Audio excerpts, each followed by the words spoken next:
prehajamo na naslednjo točko. Tretjo točko, to je predlog zakona o spremembah in dopolnitvah zakona o gospodarskih družbah. Hvala lepa za besedo, gospod predsednik. Bom poskušal zelo na kratko predstaviti osnovne predloge sprememb.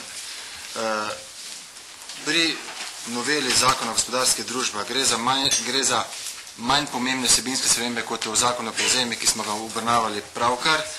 Gre predvsem za implementacijo evropske zakonodaje v zakon o gospodarskih družbah.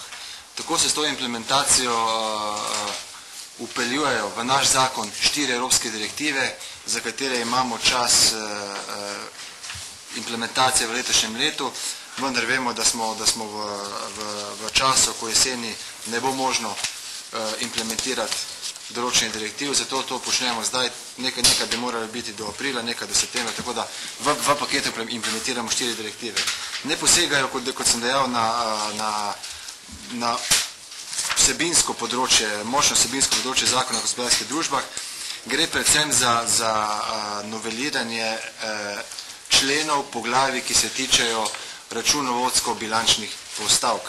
Predstavnica zakonodajno-pravne službe, gospa Andreja Kuren. Hvala lepa ponovno za besedo.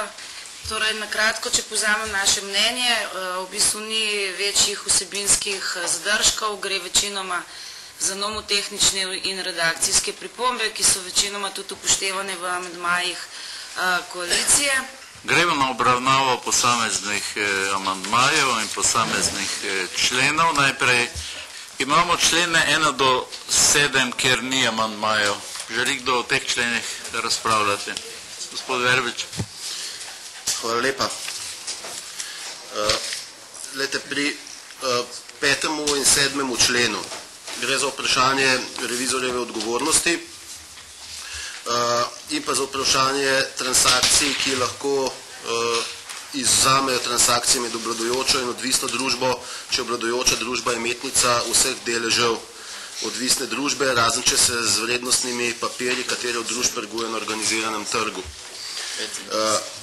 Gre za sklop predlogov amandmajev v zvezi z odgovornostjo revizorjev in predlog umika vseh določb ZGD-1B v zvezi z vrednotenjem stvarnih vložkov.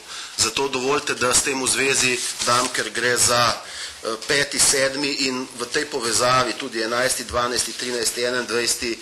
in tako naprej člene, ki se bi s tem v zvezi morali črtati malo daljšo pojasnilo, ker gre zelo pomembno zadevo. Gospod Verbič, nekaj vas prosim vsem spoštovanjem napora vašega in ne oporekam pripombam, ampak daljša razprava ne bi bila produktivna. Gradivo smo dobili, ima ga tudi vlada. Edino, če je kakšna od pripomb pripravljena sprejeti, da se vloži oziroma predlaga amandma, drugače pa bi predlagal, da se ne zadržujemo dolgo. Ne, saj to tudi ni moj namen združenja, dejansko pa je v tem primeru zadeva zelo pereča in bi rad seveda kar se da strnjeno na njo opozoril.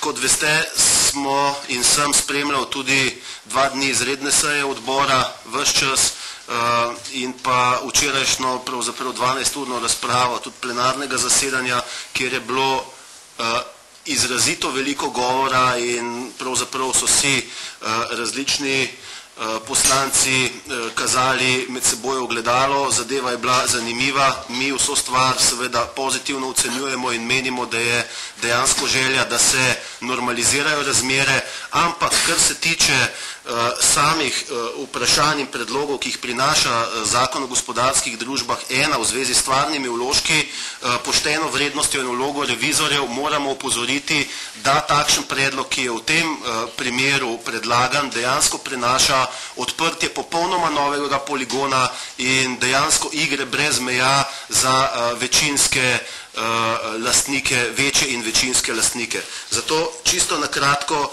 v smislu najbolj perečih primerov zlorabe v smislu stvarnih vložkov v namen divje privatizacije so bile v preteklosti tako imenovane družbe pooblaščenke, ki so bile vpeljane v slovenski pravni red prek prevzemne zakonodaje. Prek tako pridobljenega oziroma parkiranega premoženja strani delavcev v obliki stvarnih vložkov so potem uprave tako lastninjenih družb prevzele vodenje pooblaščenk in s tem nadzor nad samim seboj v ciljni družbi. Splošno znano dejstvo je, kateri argumenti so bili navedeni ob vnosu te posebnosti v slovenski pravni red in kako so se ti postopki v praksi dan danes iztekli. Sedanji poskus sprostitve obveznosti vrednotenja stvarnih vložkov ob že sedaj popolnoma neustrezni ureditvi odgovornosti revizorjev in drugih v te procese vpletenih oseb ter argumentacija vsebovana v predlogu ZGD-1B kažeta bodisi na popolno nezavedanje predlagatelja o obstoječem dejanskem stanju v Republiki Sloveniji, bodisi posmeh predlagatelja pravni državi, kapitalskim trgom in delničarstvu nasploh.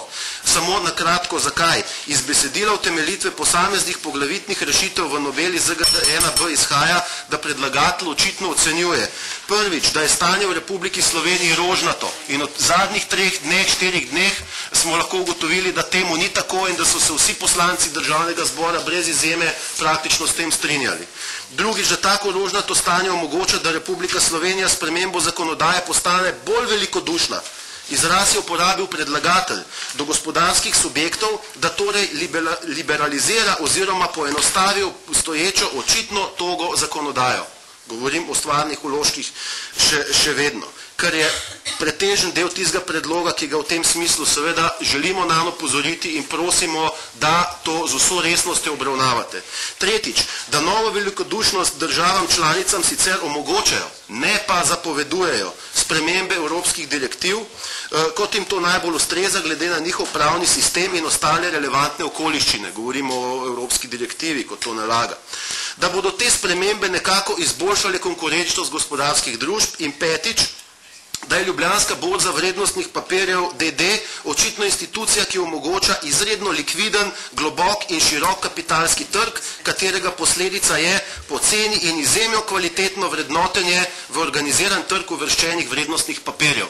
Skratka, to izhaja iz te utemeljitve in seveda iz razprav, ki sem jih že prej omenjal, je tudi jasno, da se vsi poslanci praktično brez izjeme s tem ne strinjajo in da dejansko stanje ni tako, zato vas prosim v izogib temu, da se dejansko v smislu dokončne tajkunizacije Republike Slovenije, če uporabim tokrat prvič tudi jaz ta izraz, izognete temu in podprete tiste amandmaje, ki grejo v to smer, kot so v gradivu bili strani Vseslovenskega združenja malih delničarjev v roku predloženi z vsemi strokovnimi utemeljitvami in opredelitvami. Ker ne želim biti daljši, te namreč obrazložitve in utemeljitve tudi vezane na prakso iz Nemčije, Avstrije in deloma Švice, po kateri se naša gospodarska zakonodaja zgleduje, da je tukaj ta zadeva tako resna